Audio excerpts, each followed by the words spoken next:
오늘은 이곳을 향하여라는 제목으로 함께 말씀을 나누겠습니다.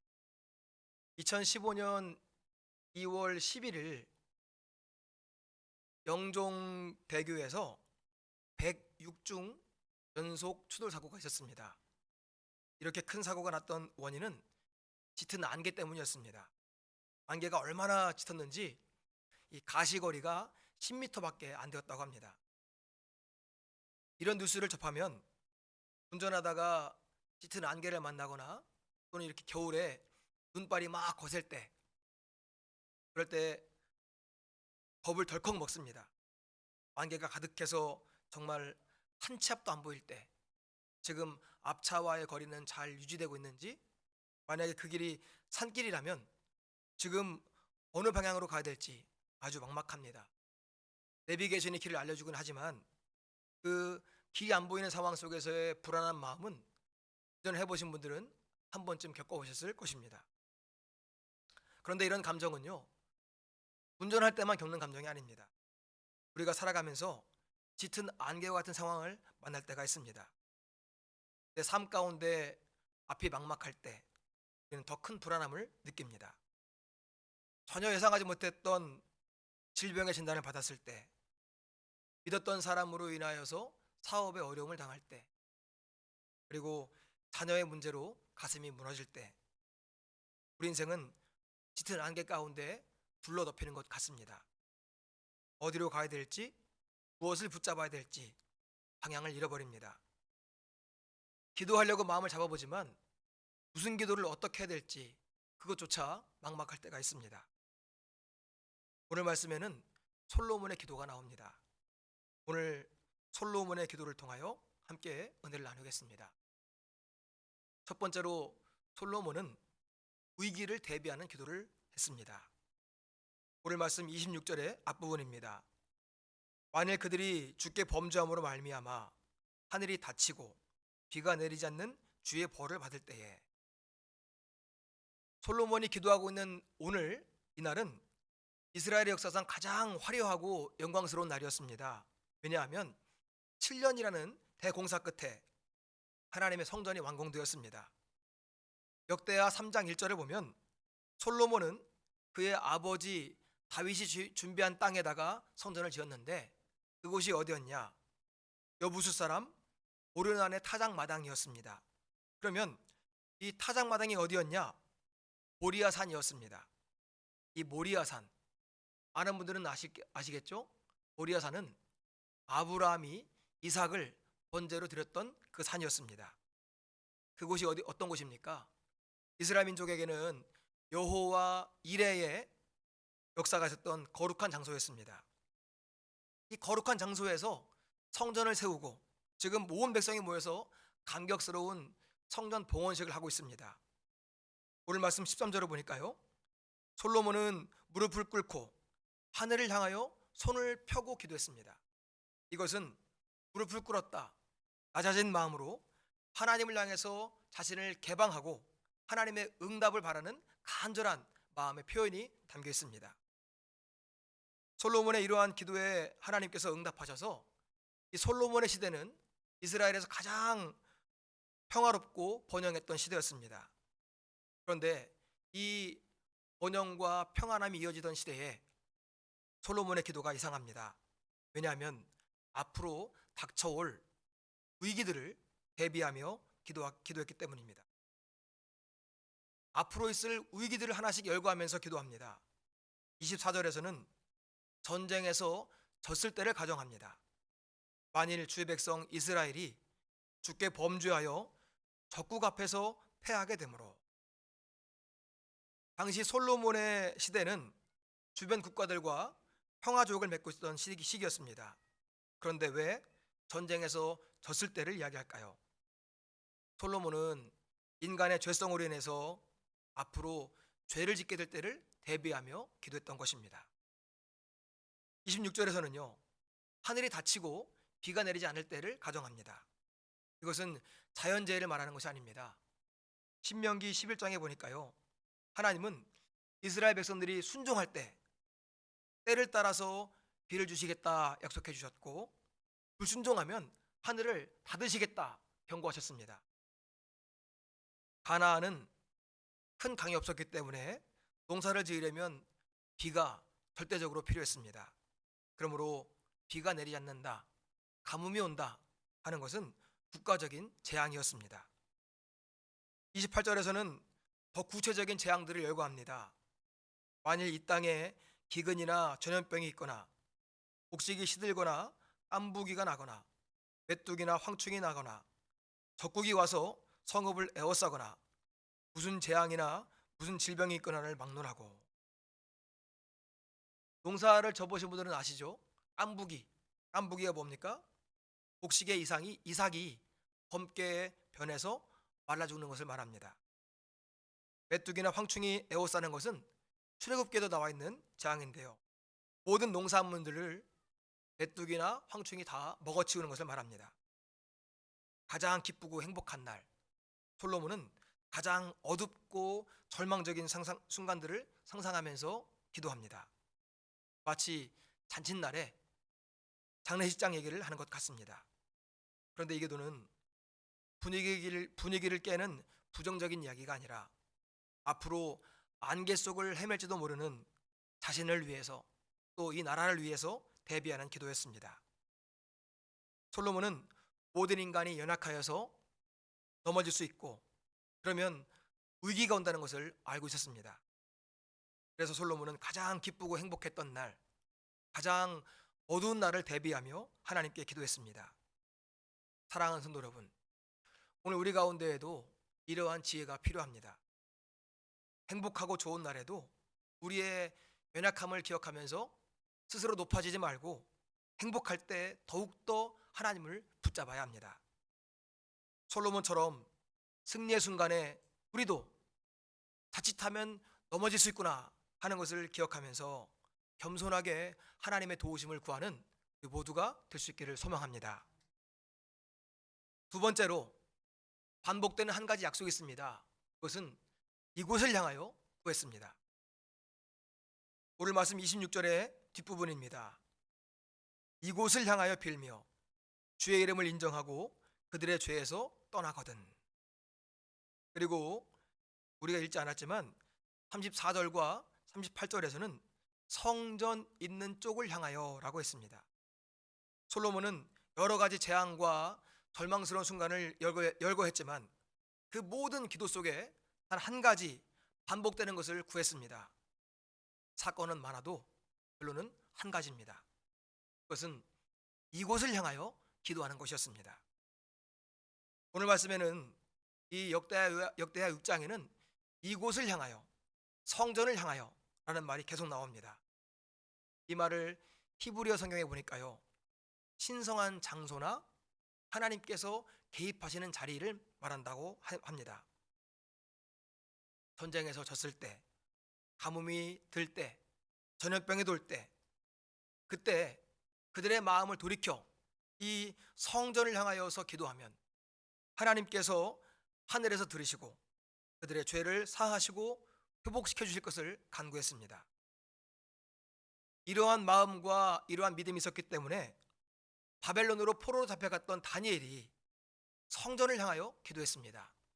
여러분들이 잘 아시는 것처럼 다니엘은 때를 정해놓고 창문을 열고 예루살렘을 향해서 기도했습니다. 다니엘 6장 10절입니다. 같이 읽겠습니다. 다니엘이 이 조서에 왕의 도장이 찍힌 것을 알고도 자기 집에 돌아가서는 윗방에 올라가 예루살렘으로 향한 창문을 열고 전에 하던 대로 하루 3번씩 무릎을 꿇고 기도하며 그의 하나님께 감사하였더라. 아멘. 예루살렘으로 향한 창문을 열고, 다니엘은 바벨론에 잡혀갔지만 거기서도 예루살렘을 향해, 그곳을 향해 기도했습니다. 앞에서 솔로몬의 기도가 이제 후손들의 신앙 속에 살아서 이루어졌음을 보여주는 것입니다. 여기서 우리는 중요한 것을 깨닫게 됩니다. 솔로몬도 18절에서 고백했던 것처럼 하늘의 하늘이라도 하나님을 모실 수가 없는데 사람이 지은 성전에 하나님이 갇혀 계실 수 없었습니다. 오늘 말씀 18절입니다. 하나님이 참으로 사람과 함께 땅에 계시리이까. 보소서, 하늘과 하늘들의 하늘이라도 주를 용납하지 못하겠거든 하물며 내가 건축한 이 성전이오리이까. 이 고백은요, 솔로몬의 엄청난 통찰력을 보여줍니다. 자신이 아무리 화려하게 성전을 지어서도 하나님을 담을 수 없다, 하나님을 가둘 수 없다 하는 것을 알았습니다. 그러면 성전을 왜 지었을까요? 성전을 지은 이유가 20절에 나옵니다. 솔로몬이 고백합니다. 주께서 전에 말씀하시기를 내 이름을 거기에 두리라 하신 곳, 이 성전을 향하여 주의 눈이 주야로 보시오며 종이 이곳을 향하여 비는 기도를 들으시옵소서. 내 이름을 거기에 두리라. 성전은 하나님이 갇혀 계신 곳이 아니라 하나님의 이름이 거하는 곳, 그래서 자신을 계시하시고 백성들과 만나시는 언약의 자리인 것입니다. 그렇다면 여기서 말하는 이곳 성전은 무엇입니까? 하나님의 집이라는 의미보다 하나님의 이름이 있는, 길을 잃어버리고 방황하고 있는 백성들을 위한 하나의 방향이었습니다.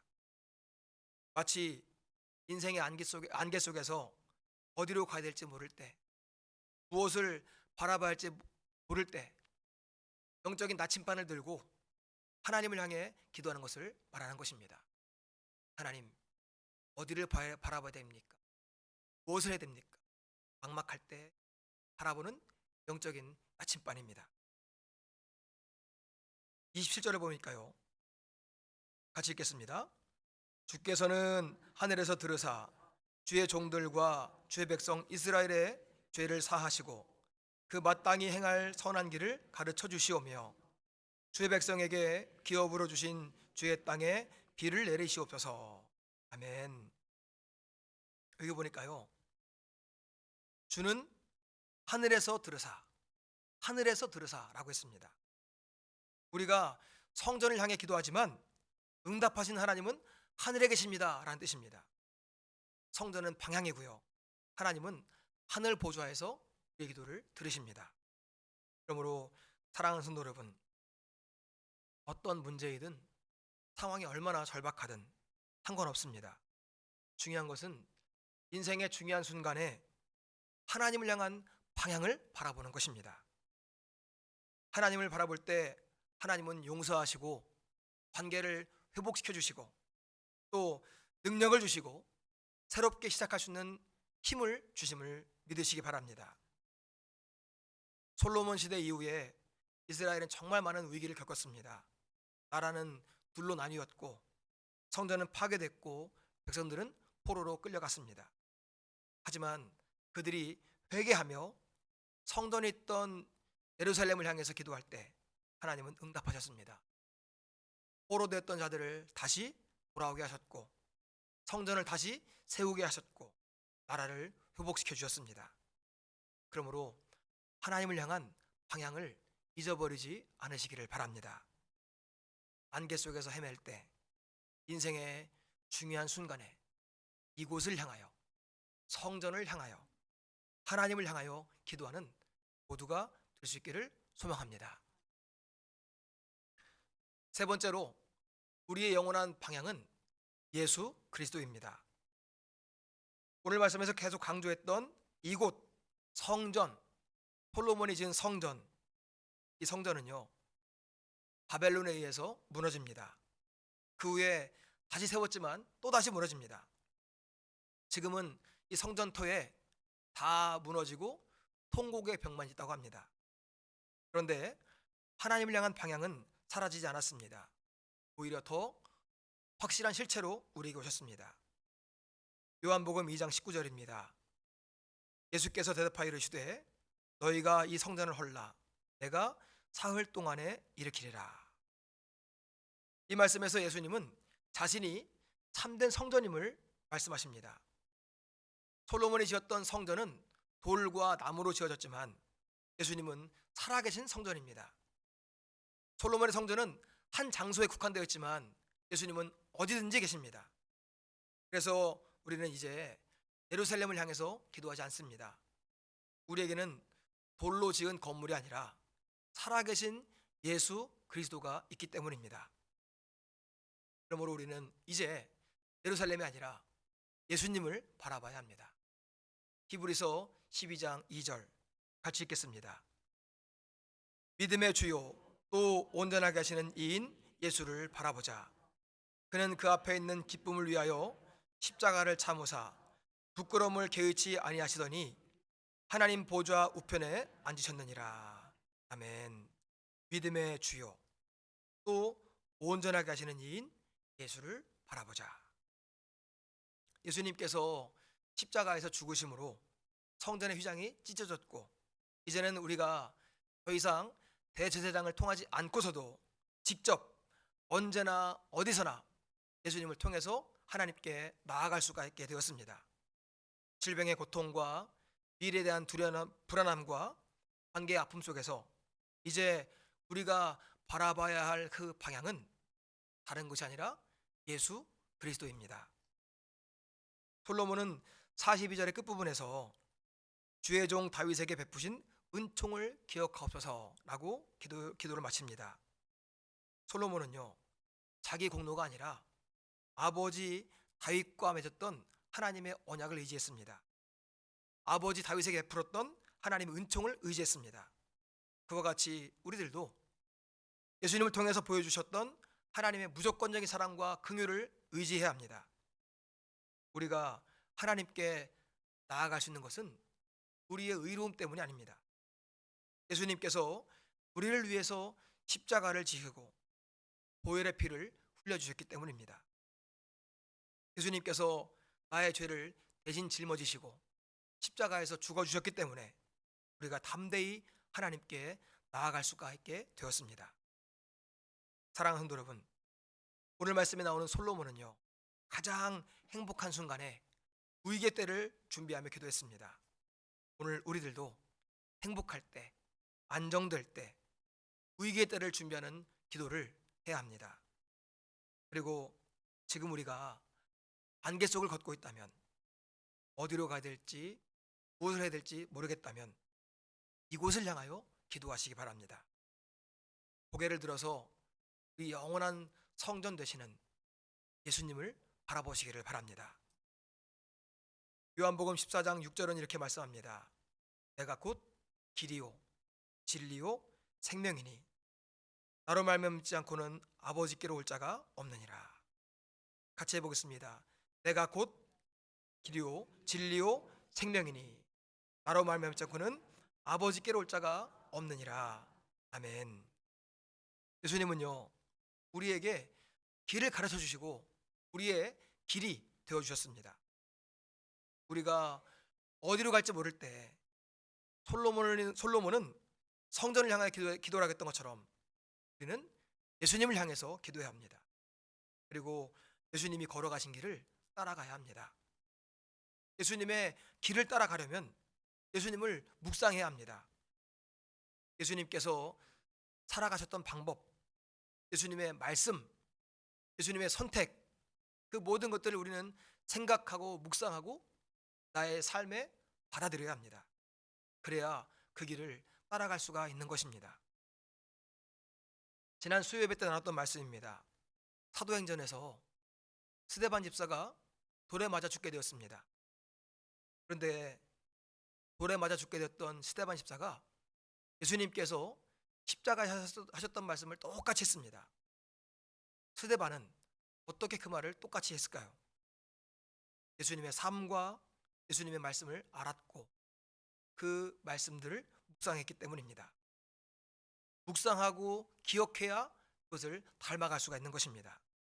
그러므로 사랑하는 성도 여러분, 예수님의 삶과 그 말씀을 묵상하시기를 바랍니다. 그래야 닮을 수가 있고 그 길을 같이 걸어갈 수가 있는 것입니다. 최근에 한 성도님과 함께 이런 얘기를 나눴습니다. 왜 우리 신앙인들은 세상에 영향력을 나타내지 못할까? 중요한 것은 우리가 믿는 대로 살지 못하기 때문입니다. 예수님을 믿습니다. 예수님을 믿습니다. 예수님과 동행하길 원합니다. 정말 내가 그렇게 예수님과 동행하는 삶을 살고 있느냐? 나의 믿음의 모습과 나의 선택의 순간들을 예수님이 보신다면 잘했다라고 말할 수 있겠느냐? 저를 비롯해서 모든 성도님들이 생각하고 기억해야 합니다. 예수님을 묵상하고 그 삶을 닮아가시기 바랍니다. 그래야 닮을 수 있고 그 길을 같이 걸어갈 수가 있습니다. 우리가 고개를 들어서 이곳을 향하여 기도할 때 하나님께서는 하늘 문을 여시고 위로하시고 용기를 주시고 지혜와 방법을 주십니다. 여러분들 어려운 일 있을 때 하나님을 생각하시기 바랍니다. 성전에 달려오시기 바랍니다. 그리고 예수님을 바라보시기 바랍니다. 우리가 질병으로 고통을 당할 때, 경제적으로 어려움을 당할 때, 인간관계 때문에 마음이 아플 때, 미래에 대한 불안함이 있을 때 눈을 들어 이곳을 향하여, 성전을 향하여, 살아계신 성전 예수님을 향하여 기도하시길 바랍니다. 살아가다 보면 짙은 안개와 같은 일들이 우리를 둘러올 때가 있습니다. 한 치 앞도 보이지 않고요. 어디로 가야 될지 모를 때가 있습니다. 그때 이곳을 향하여, 예수님을 향하여 기도하시기 바랍니다. 우리의 변치 않는 한 방향, 예수 그리스도입니다. 우리는 어떤 상황에서도 예수님께 기도할 수 있습니다. 왜냐하면 예수님은 변함없는 한 방향이기 때문입니다. 우리의 참된 성전이기 때문입니다. 예수님만이 하나님과 우리의 중보자이시기 때문입니다. 우리를 온전하게 하시는 예수님을 바라보고 기도하는 모두가 되시기를 축원합니다.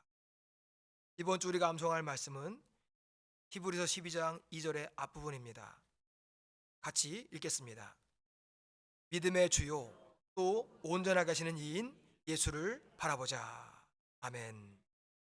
어떤 순간에도 우리를 온전하게 하시는 예수님을 바라보는 우리 모두가 되기를 소망합니다.